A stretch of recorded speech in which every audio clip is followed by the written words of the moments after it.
الأخبار الموجزة اليوم الأربعاء.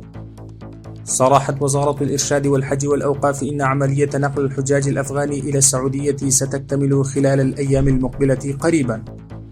صرحت نقابة الصناعين بأننا سنصنع الآلات للإنتاج في بلدنا، وتم افتتاح ورشة إنتاج الآلات أمس تسمى باك أفغان. يقول المتحدث باسم بنك أفغانستان: تلقينا تراخيص عامة من رقم 14 إلى رقم 20 من وزارة الخزانة الأمريكية، ويمكن للبنوك التجارية في البلاد حاليا التعامل مع الدول الكبرى في بعض الموارد. أدانت وزارة الخارجية بشدة الهجوم الوحشي الذي شنته القوات الإسرائيلية على مدينة جنين بالضفة الغربية المحتلة، وأضاف إن مثل هذه الأعمال المعادية للإنسان من قبل القوات الاحتلال ضد الفلسطينيين المضطهدين هي انتهاك واضح للقوانين الدولية والإسلامية والإنسانية، وتثير مشاعر المسلمين في جميع أنحاء العالم.